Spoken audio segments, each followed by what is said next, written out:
collapses, you're insane. It's like saying if you don't slit your wrist and jump into a shark tank, you're a bad person. I mean, it's just it's so obvious that we don't want to have wide open borders. It's so obvious that Latin America is descending into hell. It's so obvious that kidnappings and crime are exploding everywhere in the U.S. for the first time in decades, because the worst of the worst are coming up here. America is like a joke. I mean, it's so over the top. It's so bizarre. And then they just go, hey, do it or you're racist. The political correctness, the bizarreness, the arrogance of Robert Rodriguez living in his $30 million house, you know, running around saying Viva la Raza. It's just like, I'd say Viva la Raza if the countries weren't collapsing and the people had jobs and were, it's crazy town. What do you think the end game is? And then I want you to talk about just the bigger picture. Well, I think, first of all, you have to understand, you have to have a lot of respect for the drug cartels, because they are running multi-billion-dollar operations, and they are playing chess when everyone else is playing checkers. And you have to look at the business model that's worked. Look, it's called plata or plomo, silver or lead. And it worked in Colombia, and then it came up to Central America, and you see what's happened to Mexico.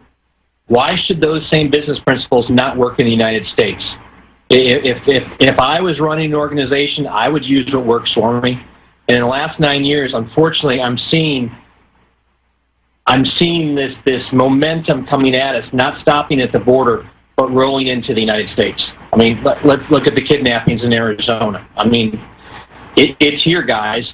And these folks that, like Zach told you about, the majority of people that you're not seeing, you know, these young gangbangers being brought in, and across New Mexico, Arizona, Texas, every Border Patrol agent I talked to said they're seeing, in almost every group, young gangbangers coming up from Central America and from Mexico. This is personnel. These are soldiers that they're using to put in their infrastructure. You're talking about an industry that all the reports I've read say they make $6.6 billion a year in trafficking humans and more than $7 billion a year trafficking narcotics. That's a $14 billion a year industry. You can buy a lot with that. End game, I hope you don't end up looking like Mexico. And I love Mexico. I used to go surfing there several times a year. I go with my church down in Mexico to build houses. There's good people down there who are being decimated. I do not want to see that happen in this country. I do not want my kids growing up in a country that is not what my dad left me. Well, I know I've been to Guatemala and Honduras and places, and my dad's done aid missions down to South America, down in the Green Hell, in Paraguay and places like that. And it's not just that it's scary, it's the feeling of desperateness, the feeling of oppression. The cops smile at you with gold teeth and laugh at you and laugh at everybody else, and everyone's scared. I mean, it's just a feeling of failure and sadness, and you're so sad for the people. And now that's America, and Hollywood and the Democrats and the Republican leaders are just hailing the TB and hailing the scabies and hailing the Black Plague and hailing the dead bodies and the kidnappings and just smiling and saying it's a beautiful new age. What the hell is wrong with the political class in this country? I mean, how did we get to this? Money, power, what's cool? I mean, when I first started reporting this 9 years ago, first thing they did was they hit me as being a racist, a bad person, which is laughable for anybody that knows me or knows my family. So you ride the cool factor. Anybody that cares about border security is a racist. They're a bad person. Anybody, and politicians, they will ride that. You got to follow the money and follow the power. And securing the border isn't cool. Standing up for America isn't cool. Being concerned about what we're doing to our kids' future, that's just not cool. And people are going to do what they feel, whether it's in politics or pop culture. And until people feel that there's something going on they need to pay attention to, and now you're starting to see it. You know, the Texas border sheriffs used to always say, look, what we're dealing with on the border today, the sheriffs in the rest of the country are going to be dealing with tomorrow. Well, today is now tomorrow. And it's not until it's in their own communities that people are actually going to pay attention to this. I hope to heck the deaths don't go up in Chicago. But if I'm on the border and I'm seeing guys being brought in that I think may be soldiers for the cartels, and I see what the Sinaloa cartel is doing in Chicago, I have serious concern that we're going to see more violence in areas like that. Well, I mean, let's face it. America's been free for so long, and people just have no idea how dangerous the world is, and America is just begging to collapse. DrudgeReport.com has red-linked hundreds of dead border crossers in single Texas county. Rancher shares grotesque photos, and I'm glad that those reports are out from the Daily Mail. They're calling it an exclusive. Well, not really. Back on July 4th, about a month ago, or a little under a month ago, we have the report, The Illegal Invasion from Ground Zero. And so I think we should take the Daily Mail, post part of it, but then also post our report, because ours is even more detailed, actual video interviews with John Bound talking to the very Texas ranchers that are trying to warn people. So again, I'm not in competition here with the fact that this is getting out. I'm glad it is in a major paper. Good job, Daily Mail.